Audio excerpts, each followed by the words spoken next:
Amis auditeurs, bonjour. Je suis aujourd'hui en compagnie de Gauthier Bouchet. Bonjour Gauthier. Bonjour Benjamin. Pour traiter d'une figure historique assez peu connue en Occident, notamment en France, la figure de Tse-Yi, la dernière impératrice de Chine. C'est après la lecture de l'excellente biographie de Yun Chang que nous est venue l'idée de traiter de Tse-Yi et par là même de traiter un peu de cet obscur 19e siècle chinois qui concerne d'ailleurs les pays occidentaux, puisque nous verrons que la Chine est en conflit avec la Grande-Bretagne, avec la France, les États-Unis, le Japon, et que ce 19e siècle est un siècle vraiment très sombre pour la Chine, qui conduira à la chute de l'Empire en 1912, le dernier empereur étant le notoire Puyi. Donc alors pour peut-être introduire, contextualiser ce 19e siècle chinois qui n'est pas vraiment connu des Occidentaux, peut-être pouvons-nous dire quelques mots sur la dynastie qui est en place ou sur justement les souverains, la société. La Chine est, à l'époque de Tse-Yi, dirigée par une dynastie qu'on appelle les Qing, qui ont pris le pouvoir au XVIIe siècle, en 1644. Après le suicide, il s'est pendu avec son eunuque, du dernier empereur Ming. Les Ming ont régné sur la Chine du XIVe au XVIIe siècle. Et donc, ce sont des Qing qui ont pris le pouvoir et ont établi une sorte de joug assez important à la civilisation chinoise. Nous avons l'ethnie qui est majoritaire en Chine, ce sont les Han. Et nous avons des Mandchous qui ne sont pas des Han, qui imposent leurs lois, leurs coutumes à la société chinoise. La plus grande manifestation peut-être de ce joug étant le port obligatoire de la natte, qui est imposé à tous les hommes à partir justement de ce milieu du XVIIe siècle qui constitue l'arrivée au pouvoir des Qing. Et alors, Tse-Yi arrive donc 2 siècles après l'instauration de la dynastie Qing et au départ n'est pas destinée à prendre la place historique qu'elle a conservée dans l'histoire chinoise. Oui, effectivement, Benjamin, Tse-Yi n'est pas destinée initialement à régner. En fait, elle naît dans une famille noble. Elle naît le 29 novembre 1835 à Pékin, dans une famille de la noblesse. Son père est un porte-enseigne mandchou du clan des Yehenara. Son père s'appelle Huizang. Et sa famille meurt assez jeune, hein. Elle se retrouve orpheline. Et c'est son oncle qui l'éduque et qui la forme à son destin de concubine de l'empereur de Chine. L'empereur de Chine, c'est à l'époque Xianfeng, qui a à peu près son âge, il est né en 1831. Et Tse-Yi parvient en 1850, donc elle a 15 ans, c'est une adolescente, à être nommée 5e concubine impériale. C'est-à-dire finalement qu'elle dispose du rang le plus bas au sein de ce concubinat impérial, mais elle parvient, par l'entremise a priori d'un eunuque, à se rapprocher suffisamment de l'empereur. Ce qui fait qu'en 1852, elle devient la favorite impériale, et en 1856, elle fait un enfant à l'empereur, amené naturellement à régner sur la Chine après la mort de ce dernier, ce sera Zaishun. Et c'est comme cela que Tse-Yi parvient petit à petit à gravir les échelons du pouvoir, et finalement, à la mort de l'empereur Xianfeng, nous le verrons en 1861, dans un contexte assez précaire pour la Chine, celui de la révolte Taiping, elle parvient comme cela à devenir une femme d'État et celle qui préside aux destinées de l'Empire du Milieu. Juste pour revenir, avant de nous intéresser à cette biographie de l'impératrice Tse-Yi, dans le cadre de cette chronique littéraire sur le livre de Zhang Chang, l'impératrice Tse-Yi, la concubine qui fait entrer la Chine dans la modernité, quelques précisions sur l'auteur, qui est une femme, hein, née en 1952. Zhang Chang est une historienne chinoise, et mis à part ce livre sur l'impératrice Tse-Yi, sa seule œuvre historique majeure est en fait une biographie de Mao Zedong en 2 volumes qui est paru en 2006, Mao, l'histoire inconnue. Ce livre sur Tse-Yi est sorti en 2013 en anglais sous le titre initial Empress Dowager Tzuyi et traduit 2 ans plus tard en français. Pour revenir à la figure de Tzuyi, qui connaît donc une ascension soudaine à partir du moment dans les années 1850 où elle devient non seulement une concubine, mais encore la favorite du roi, mais encore celle qui donne naissance au dauphin. Cette ascension s'accompagne également je ne sais pas si on dit dauphin d'ailleurs en Chine, mais nous autres Français, on serait habitués à dire ça. Cette ascension s'accompagne également d'un fait sacrilège pour l'époque, c'est que Tzuyi n'est pas que la favorite, elle devient en fait, de manière assez inédite, totalement inédite même d'ailleurs, la conseillère politique de l'empereur. Et là, c'est pas du tout l'usage, naturellement. Alors, ce qui lui permet probablement d'être la conseillère privilégiée de l'empereur, c'est que Tzuyi sait lire et écrire, contrairement à beaucoup de concubines impériales, et c'est facilité, de même que cet apprentissage de la gestion de l'État la prépare naturellement Benjamin à la succession de l'empereur. Nous sommes devant un cas qui est assez particulier, puisque, comme tu l'as excellemment dit tout de suite, Tzuyi maîtrise le chinois. Et c'est pas peu dire que dans la société chinoise de la fin du 19e siècle, c'est assez rare de trouver des hommes qui maîtrisent non seulement cette langue écrite, mais en plus, à plus forte raison, une femme. Alors, Tzuyi a eu, comment dirais-je, la chance, entre guillemets, de naître mandchou. C'est d'ailleurs ce qui lui autorise l'accès à la cour, puisque le harem impérial n'est composé que de jeunes femmes dont on doit avoir la certitude qu'ils sont extraites de familles mandchoues. Donc il y a véritablement une ségrégation à l'intérieur même de Pékin, puisque la Mandchourie est au nord-est de la Chine. Au Pékin, nous parlons à Pékin, hein, Tzuyi est né à Pékin. Dans la capitale impériale, nous avons une véritable ségrégation entre ceux qui sont d'ascendance mandchoue et les autres, qui sont majoritairement, comme je l'ai dit, des Han ou alors des Ouïghours dans l'ouest de la Chine. Et donc cette facilité du fait de son caractère mandchou permet à Tzuyi d'arriver dans l'entourage très proche de l'empereur Xianfeng.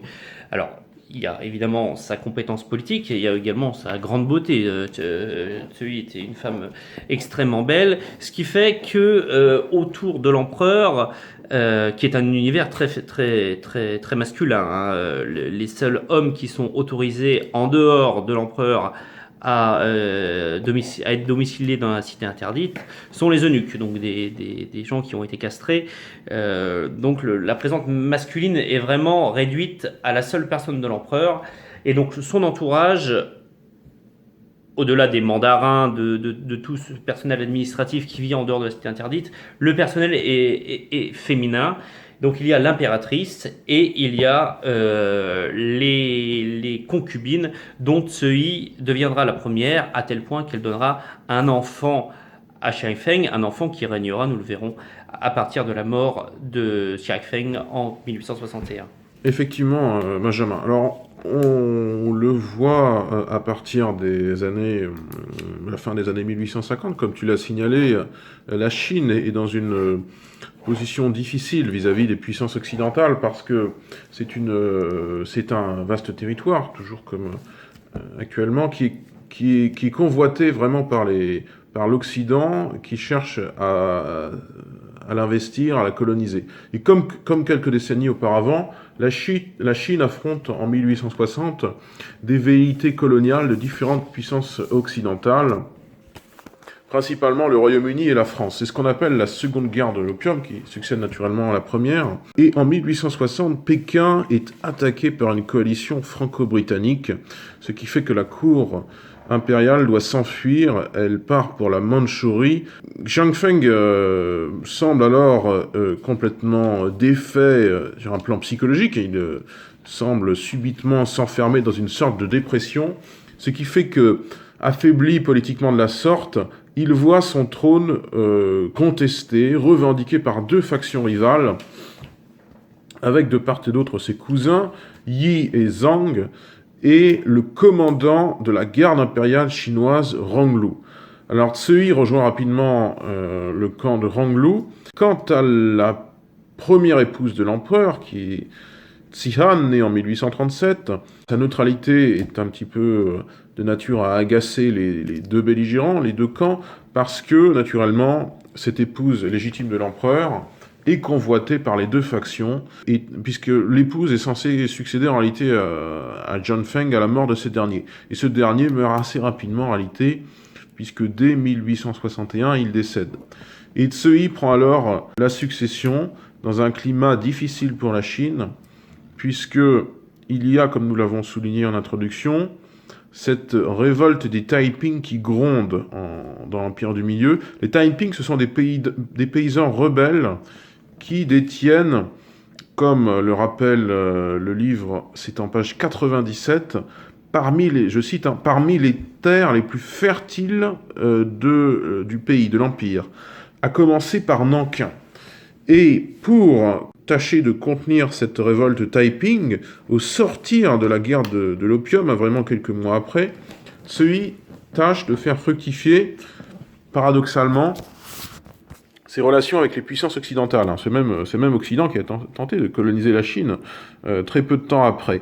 Et cette alliance entre la Chine et l'Occident ne va initialement pas de soi, parce que les Taiping se revendiquent comme des chrétiens. Mais pour autant, eh bien, cette alliance parvient à se constituer après un épisode assez symbolique qui est le pillage, la conquête par les Taiping de Shanghai. Alors, comme c'est une ville où il y a beaucoup de négoces occidentales, la présence de nombreux Occidentaux, les Occidentaux, les Français et les Britanniques se décident à intervenir. Et ils se retrouvent comme cela, les Français et les Britanniques, aux côtés des Chinois, contre les Taiping, et leur meneur principal, qui est un dénommé Hong Xiquan, qui est un homme qui se prend pour une sorte de dieu, qui se surnomme le Soleil, qui revendique à la fois la chasteté pour ceux de son mouvement, même si lui, personnellement, il jouit de 88 concubines.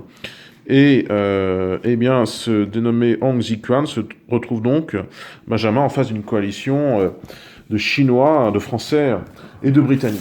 C'est vrai que cette coalition est absolument pas évidente, mais cette coalition un peu de circonstances va être un peu à l'image de ce que sera le règne de Tsui, de la mort de son mari Chia Feng, de l'empereur dont elle est concubine, Chia Feng, jusqu'à sa propre mort à elle en 1908. Alors il faut rappeler peut-être à nos auditeurs qui découvrent peut-être le sujet, la cause principale de ces guerres. Donc il y a véritablement déjà un appétit de territoire, évidemment, vu de côté britannique, parce que ce sont les Britanniques qui tirent les ficelles occidentales, si je peux dire, dans cette région, véritablement de rechercher des débouchés économiques en Chine, puisque le déficit britannique est impressionnant. C'est-à-dire que les Britanniques achètent énormément de toiles, d'estampes, de tissus et de porcelaine, mais ne retrouvent rien à vendre à la Chine. C'est l'Angleterre victorienne à l'époque. Voilà, vraiment donc, une puissance au fait. Et ils trouvent quelque chose d'assez extraordinaire, c'est l'opium. Et l'opium qui est extrait du pavot, qui pousse en grand nombre dans l'Inde britannique, eh bien, les Chinois en sont des très grands consommateurs, à tel point que ça va créer d'énormes crises sanitaires au cours du 19e siècle. Et cette situation agace évidemment l'empereur qui voit, en plus de la corruption qui s'est développée depuis l'accession des Tsing à la dignité impériale, donc en plus de cette corruption, un problème sanitaire, et cet illuminé crée ce mouvement des Taiping. Il se considère comme le fils de Dieu, le frère du Christ, pour instaurer un règne de paix, loin de la corruption et loin des désastres sanitaires que fait l'opium. Et évidemment, ce mouvement est insupportable parce qu'il conteste si vous voulez, l'autorité de l'empereur, l'autorité de l'administration, de l'État chinois. Et le règlement de cette question, l'extermination, parce qu'il faut parler d'extermination et de Taiping, fera, rendez-vous compte, pratiquement 20 millions de victimes. On a du mal à y croire, mais il faut toujours, quand on parle de la Chine, c'est un peu comme quand on parle du Brésil ou des États-Unis, il faut vraiment remettre en perspective l'ordre de grandeur. 20 millions de Chinois sont assassinés, exterminés à la suite de cette révolte des Taiping, qui est un marqueur, en plus de ces guerres de l'opium, du pillage du palais d'été en 1860, est un voyant, un symptôme de la désagrégation de l'autorité de l'empereur et les difficultés qui s'annoncent pour Tsui de tenir ce pays. Oui, effectivement, tu signales qu'il faut remettre ça en contexte vis-à-vis de l'ordre de grandeur. C'est 20 millions d'exterminés, mais sur une population chinoise qui, à l'époque, compte à peu près 350 millions d'habitants. Hein. Donc c'est à peu près un 15e de cette population.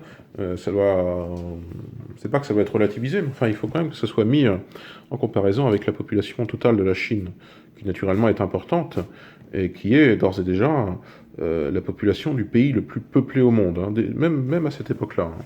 Mais cette alliance des revers, finalement, entre la Chine et les puissances occidentales, britanniques et français, aboutit à ce que la Chine, certainement, s'ouvre un peu plus au monde occidental, et au monde tout court, ce qui fait que les Chinois, qui auparavant sont assez rétifs à toute occidentalisation, en viennent à l'idée de s'épauler des Occidentaux pour finalement fortifier un peu leur gouvernement, consolider un petit peu l'État.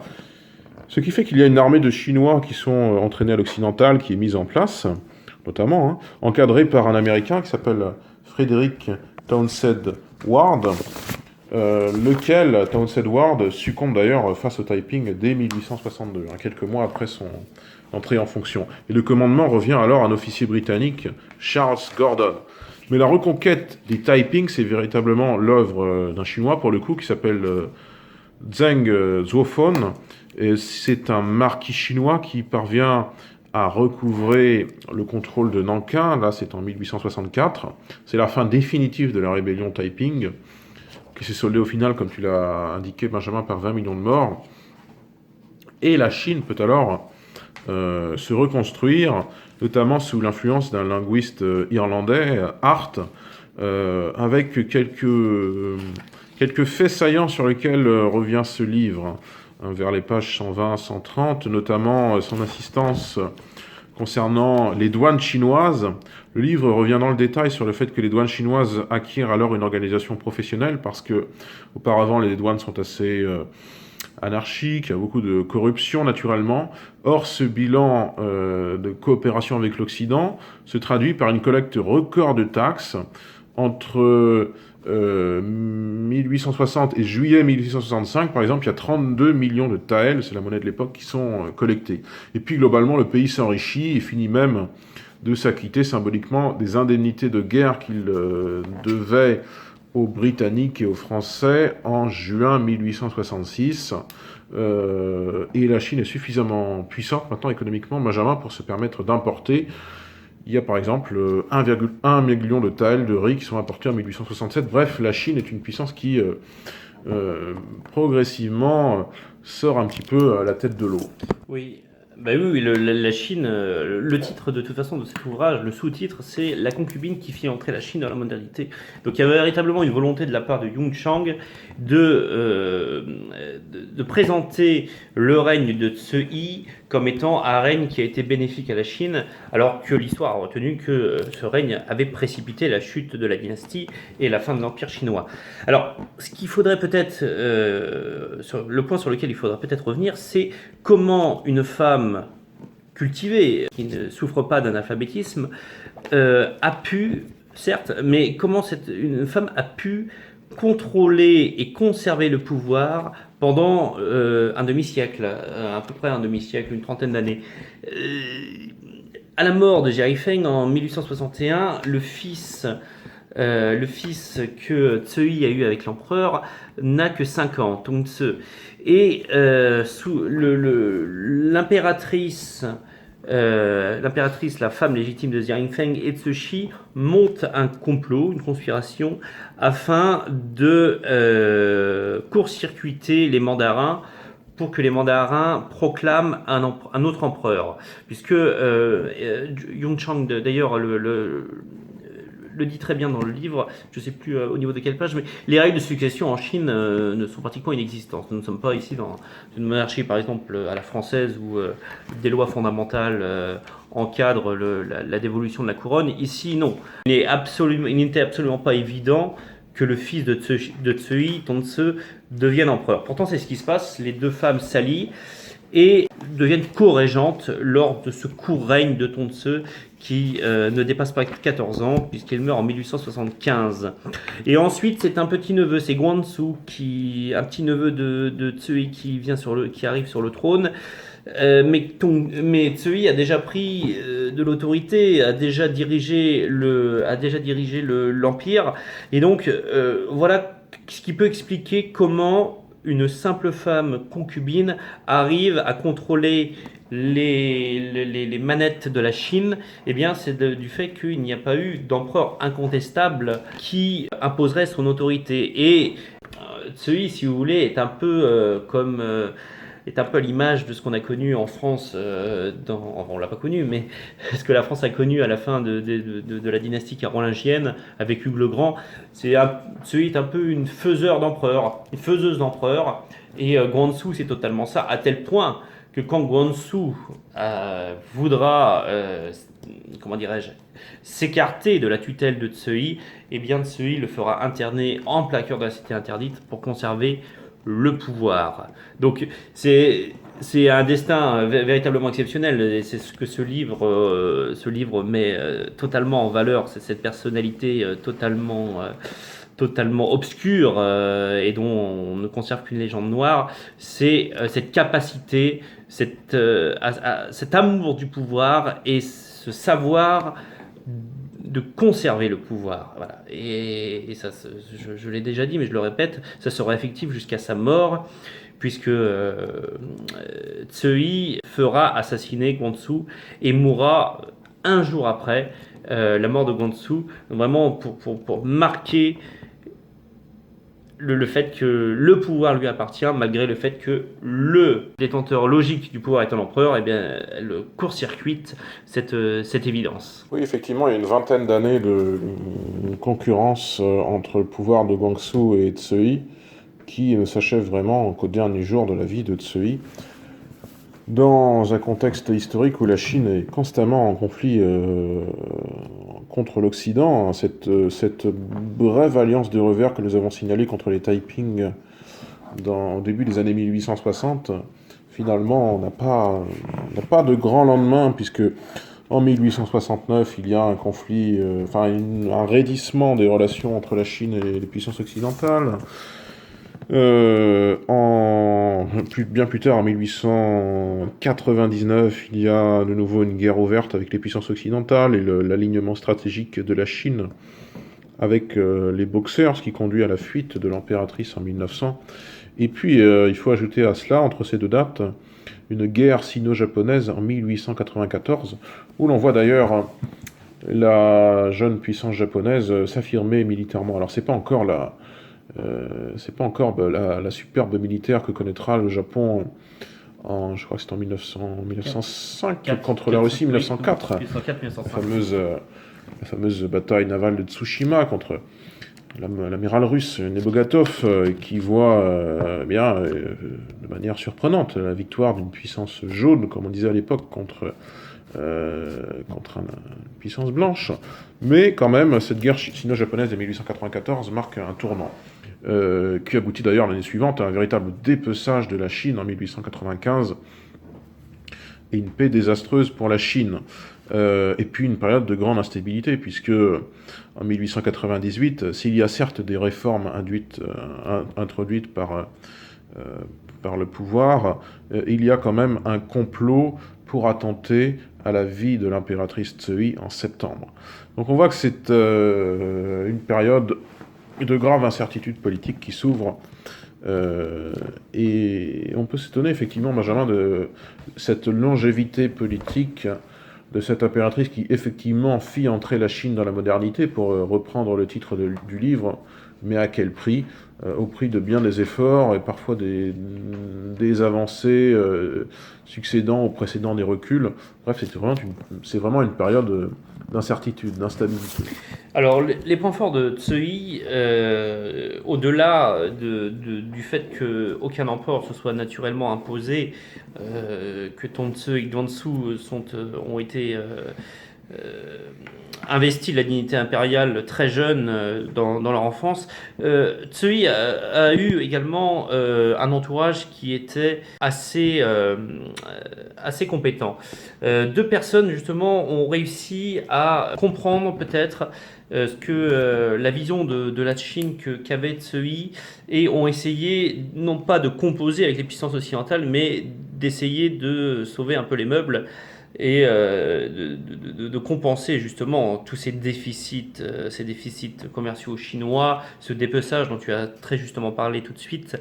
Alors ces deux personnes sont d'abord le prince Dong. Le prince Dong, c'est qui? C'est le frère de Xia Yifeng, l'empereur mort en 1861, qui avait traité avec les Occidentaux pour la signature notamment du traité de Tianjin, qui mettait fin à la deuxième guerre de l'opium, et qui a participé au complot de Cixi pour prendre le pouvoir en 1861 contre les mandarins. Et ce prince Dong continuera à appuyer de sa force en tant que membre de la famille impériale, à appuyer les directives de Tsui.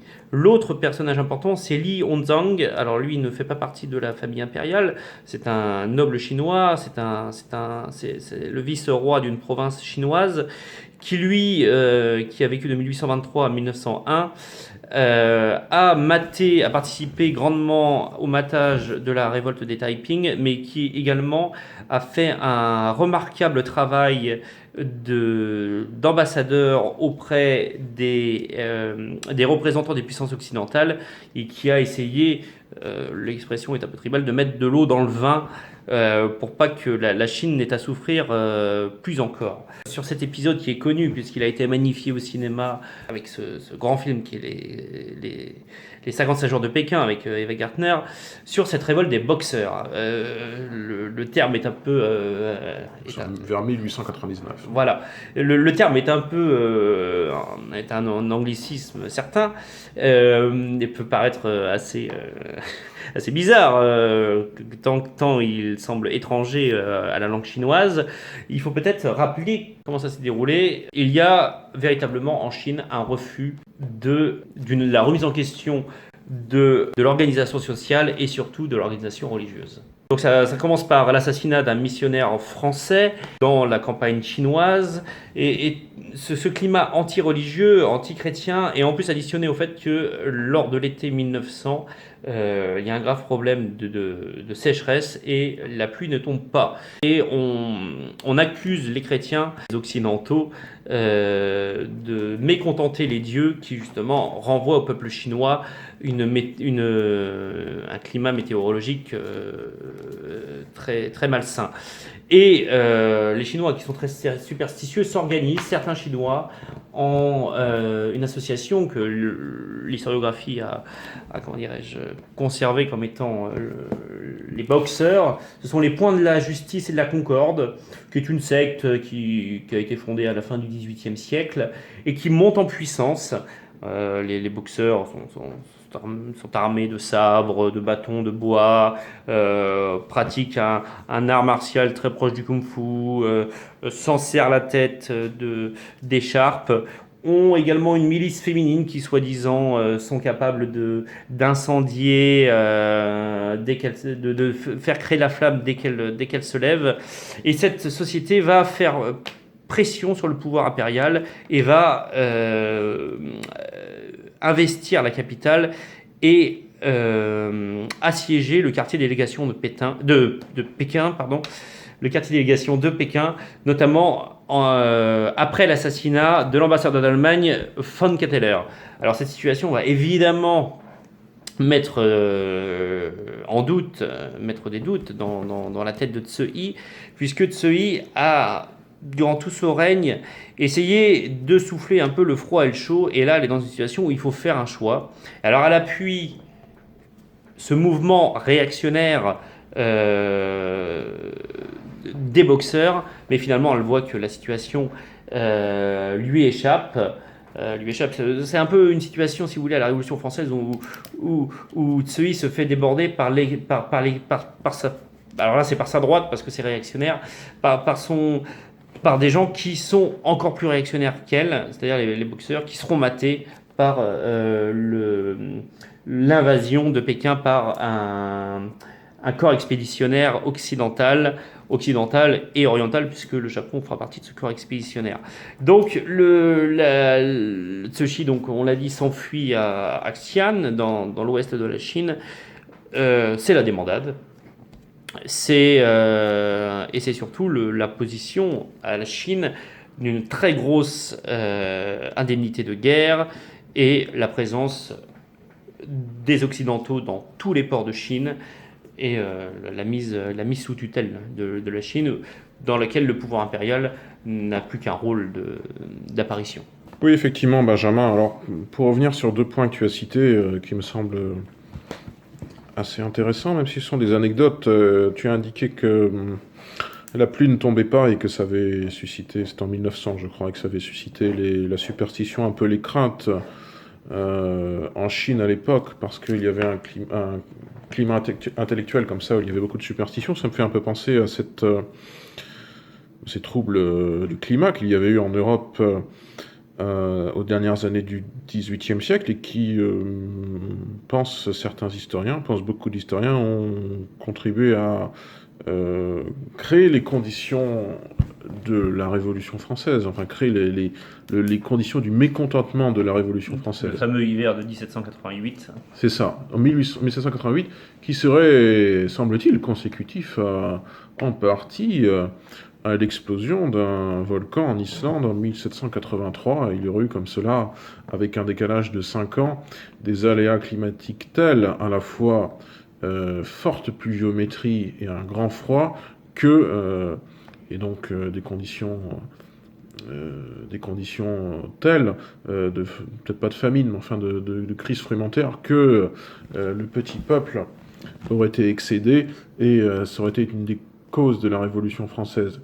Quant à l'ambassadeur allemand que tu as cité, Kattler, il me semble peut-être utile de préciser que l'Allemagne n'est pas éloignée du jeu occidental en Chine, parce que là on parle beaucoup des Français et des Britanniques, qui sont vraiment les 2 puissances avec des velléités coloniales dans l'Empire du Milieu, qui considèrent plus ou moins la Chine comme leur chasse gardée, peut-être une colonie future.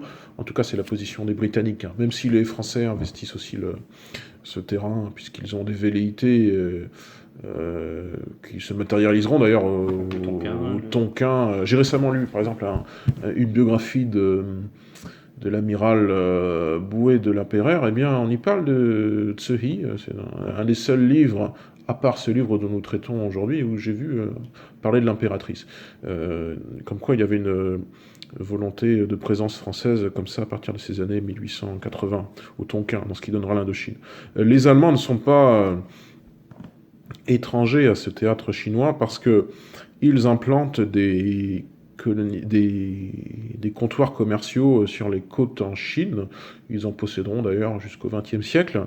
Les Allemands ne sont pas une puissance coloniale à proprement parler, mais enfin il y a quand même 2 mouvements. Il y a cette présence de comptoirs commerciaux, comme les Français en ont par exemple en Inde avec Pondichéry notamment. Et puis il y a une très faible colonisation allemande à partir des années 1880 dans l'Est africain, au Rwanda, au Cameroun et dans ce qu'on appelle l'Urundi, qui est l'actuel Burundi.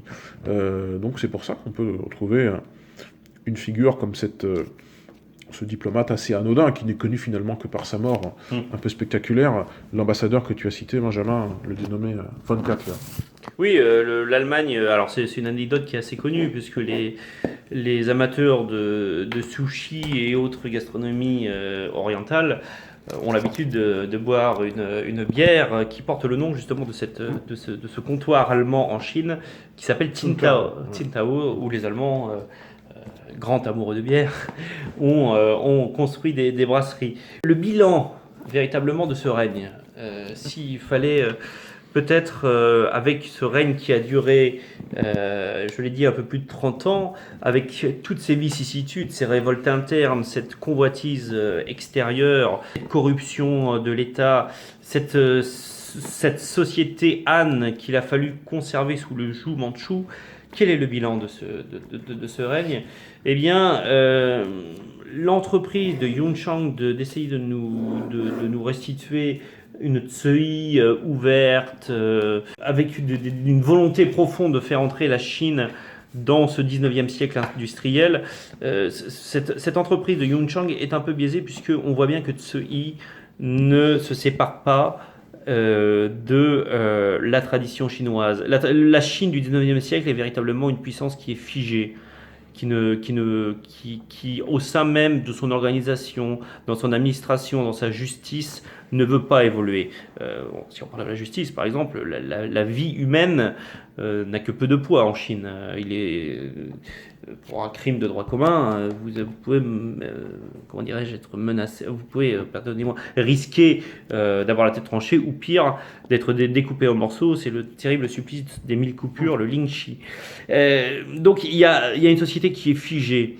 Et il y a d'un autre côté un choc occidental, ces puissances modernisées, ça se matérialise aussi dans les campagnes militaires.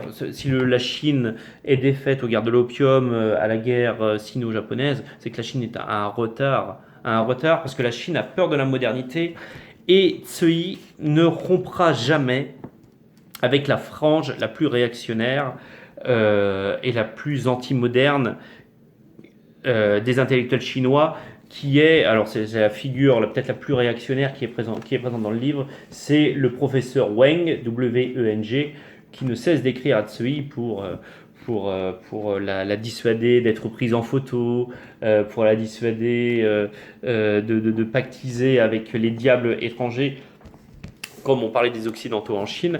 Donc ce bilan est assez mitigé, voire négatif, et puis c'est surtout la fin. Tsui meurt en 1908. Un jour, donc après avoir fait assassiner Guangxu, elle a eu le temps, pendant ce jour, de placer Puyi, un enfant de 2 ans et demi, sur le trône de Chine. Mais en fait, de ces erreurs, de ce demi-siècle, elle n'a pas appris, puisqu'en fait, elle met un enfant sur le trône, un enfant sans expérience, sans formation, dont le père, certes, est régent, mais si vous voulez, elle refile la patate chaude à Puyi, et sans comment dirais-je, instruction, sans programme, etc. Et c'est véritablement un empire décadent que Tsui transmet à Puyi, et ça précipitera d'ailleurs la fin de la dynastie, puisque dans ces comptoirs occidentaux, à Canton, à Shanghai, on fréquente on fréquente les intellectuels européens et on apprend un peu les théories politiques européennes, notamment la démocratie, notamment l'égalité, notamment la liberté. Toutes ces valeurs occidentales arrivent et sont entendues, et notamment sont entendues par le principal auteur de la révolution de 1912, Sun Yat-sen. La révolution chinoise, il faut bien préciser, donc qui instaure la République chinoise en 1912, qui commence ce XXe siècle chinois que l'on sait bien, je ne vais pas dire bien conflictuel, mais bien complexe, puisqu'il alterne entre république, prise de pouvoir des communistes, et puis après l'émergence, vous savez, de ce régime communiste qui, à la mort de Mao, avec l'arrivée au pouvoir de Deng Xiaoping, se libéralise et se matine finalement de capitalisme.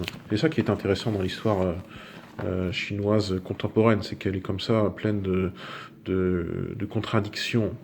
Pour revenir sur ce que tu as dit, Benjamin, sur cette Chine un petit peu rétive, enfin une partie de la Chine un petit peu rétive à la modernité. Tu citais ce conseiller de l'impératrice, je crois que c'est Wang, Ouais. qui était extrêmement rétif à toute forme de modernité, qui contestait même le fait que l'impératrice puisse être prise en photo, parce que peut-être ça nuisait à son image. Enfin, il faut quand même, je ne vais pas dire relativiser, mais contextualiser avec ce qu'était la relative fermeture de l'Orient, parce que un petit peu plus tôt, par exemple, c'était jusqu'en 1868 la fermeture du Japon, hein, jusqu'à cette fameuse ère Meiji, donc en 1868, qui correspond à la fois à l'ouverture culturelle du Japon sur le reste du monde, et puis son industrialisation rapide. Certes, c'est une ouverture qui est un peu poussée par la poussée de l'impérialisme américain, un impérialisme confiant après la victoire des Américains sur eux-mêmes à la guerre de sécession. Mais le Japon lui-même n'était pas très ouvert sur le monde, donc il n'est pas étonnant que la Chine ait été assez fermée. Concernant Pouilly, il sera sans doute utile de revenir sur... parce que finalement, Benjamin, tu es revenu sur Pouilly, qui était un très jeune enfant lorsque l'impératrice est morte.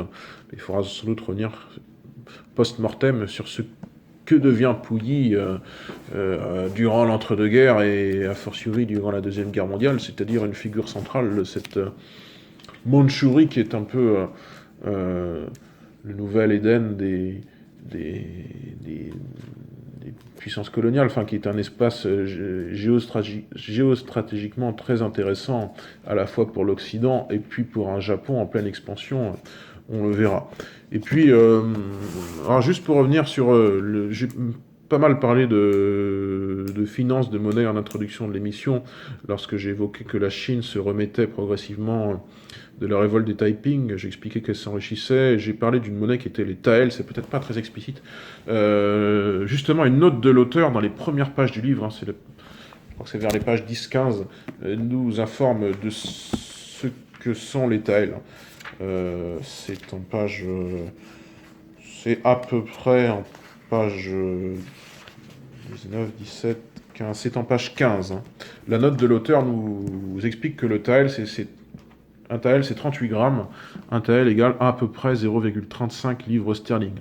Donc ça vous donne un ordre de grandeur. Benjamin, peut-être faut-il revenir donc, comme je le disais, à cette figure de Pouilly dans les premières années, les premières décennies plutôt du XXe siècle. Qu'est-ce que devient Pouilly ? Alors Pouilly, donc, qui accède à la dignité impériale en 1908, eh bien, se retrouve déchu en 1912. Alors il est déchu, mais la jeune République chinoise continue de l'entretenir et il peut continuer à domicilier dans la cité interdite. Alors c'est un peu compliqué, hein, la situation de la Chine post-Mandchou est vraiment très compliquée puisque des seigneurs de la guerre s'affrontent dans les campagnes chinoises.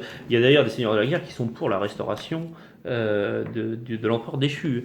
Et ce qui va arriver d'ailleurs, Pouilly sera restauré pendant l'intervalle de 15 jours. Un seigneur de la guerre va arriver à Pékin et va reproclamer Pouilly empereur. Ça durera que 2 semaines, je l'ai dit. Et ensuite, c'est un... Jean Ier le posthume. Oui, oui, mort dans l'œuf. Et ensuite, c'est un proche de Tsui, un opportuniste, Yuan Shikwai, qui se fera lui-même proclamer empereur, donc vraiment sous les murs, sous les yeux de Pouilly, se fera proclamer empereur à la place de Pouilly, et lui aussi fera long feu. Il sera diagnostiqué d'ailleurs fou à la fin de sa vie. Et Pouilly, en 1922, me semble-t-il, reçoit l'ordre de la part du gouvernement chinois de ne plus résider dans la cité interdite et de quitter Pékin. Il se réfugie donc à Tianjin sur la côte et puis il va attendre et va essayer de poursuivre ce qu'il croit être son destin, c'est-à-dire reconquérir le trône. Et dès que la Chine va être investie par les Japonais, la Mandchourie conquise en 1937, avec les exactions qu'on connaît, notamment le grand massacre de Nankin, Puyi se voit confier le trône fantôme du Manchukuo, qui est le nom de ce royaume qui est créé avec les limites géographiques de la Mandchourie, où au fait il n'est qu'un emport de pacotille, puisque ce sont les Japonais qui tirent les ficelles. Son conseil des ministres d'ailleurs est intégralement composé de Japonais. Et à la fin de la guerre, Puyi essaiera de s'enfuir assez piteusement et sera par avion pour rejoindre le Japon et sera intercepté par les Soviétiques, qui le garderont pendant quelques années avant de le délivrer à la toute jeune République populaire de Chine, où Puyi subira une rééducation dans les camps éponymes, et rédigera son autobiographie, connue sous le terme occidental de Quand j'étais empereur, et finira sa vie comme jardinier à Pékin, et mourra d'un cancer. Donc voilà, en 1965, me semble-t-il. Voilà donc le destin très très particulier de cet empereur qui c'est un peu un destin à la Chambord, mais sauf que le comte de Chambord n'a pas reçu une éducation républicaine intensive. Effectivement, Puyi, c'est une figure un peu étonnante qui, comme ça, n'est qu'empereur de manière éphémère et qui parvient, grâce à la puissance momentanée du Japon, dans le cadre de cette grande Asie souhaitée par le Japon, qui parvient comme ça à revenir sur le trône au sein d'une sorte d'état fantoche qu'est le Manchukuo, entre 1937 et 1945, un état avec un assez beau drapeau, une espèce de jaune avec un soleil rouge, me semble-t-il, qui fait un peu penser d'ailleurs à ce drapeau japonais bien connu, avec ce soleil, qui est un dérivatif du drapeau japonais, avec ce soleil rouge, avec les rayons rouges. On voit aussi l'influence japonaise. Tu l'as cité concernant le Conseil des ministres, ça se voit aussi dans l'iconographie déployée par ce drapeau. Voilà pour Puyi. Je crois que, Benjamin, tu as une citation concernant toute cette période pour conclure l'émission. Voilà, j'aimerais conclure avec une citation de Pierre Loti, qui a été envoyé spécial. C'est un poète français. Poète français qui a écrit l'un des plus beaux romans français qui existent, Pêcheur d'Islande, sur lequel faudrait peut-être faire une émission, tellement on y voit comment dire, cette Bretagne du 19e siècle encore très croyante et très, très superstitieuse. Donc je reviens sur... dans l'année 1900, Pierre Loti est envoyé pour faire un récit sur la Chine, notamment à l'époque, donc dans 1900, c'est l'époque évidemment de la révolte des Boxers. Et donc il écrit quelques chapitres qui sont réunis sous le titre Les derniers jours de Pékin, où il consacre, si vous voulez, cette impression de fin d'épopée impériale qui est très perceptible dans ce Japon de 1900, alors même que Tsuyi a encore 8 ans à vivre. Donc je vous livre ces dernières phrases de Pierre Loti.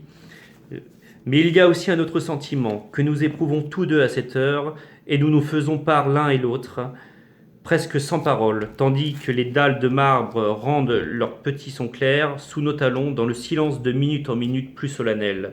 Il nous semble que cette soirée vient de consacrer d'une manière irrémédiable l'effondrement de Pékin, autant dire l'effondrement d'un monde. Quoi qu'il advienne, l'étonnante cour asiatique reparaîtrait-elle même ici, ce qui est bien improbable. Pékin est fini, son prestige tombé, son mystère percé à jour. Donc voilà, c'est sur cette citation très belle, très nostalgique de Pierre Loti que nous allons conclure cette émission sur cette impératrice méconnue qui était l'impératrice Tsuyi, qui a donc, selon Yung Chang, fait entrer la Chine dans la modernité. Ça nous a permis, Gauthier, d'investir un peu un champ que l'historiographie occidentale a un peu déserté, c'est-à-dire l'histoire asiatique de la fin du 19e siècle. Donc nous sommes satisfaits d'avoir permis à la redécouverte un peu de cette période que nous, occidentaux, n'apprenons pas sur les bancs de l'école. Donc voilà, chers amis, nous vous retrouvons très bientôt pour une nouvelle émission de Fréquences d'Histoire, une nouvelle chronique littéraire. Merci Gauthier. Merci Benjamin. Oui, c'était pas facile de faire cette émission sur un sujet qui n'est pas très connu des Occidentaux, mais ça permet comme ça de se familiariser avec cet Orient complexe et parfois un peu contradictoire que nous présente ce livre. Donc l'impératrice Tse-Hi, la concubine qui fit entrer la Chine dans la modernité, dans une somme assez importante, 608 pages, avec des cartes également qui nous permettent de mieux situer un peu les différentes localités dont parle ce livre, parce que forcément on ne connaît pas tous la Chine par cœur.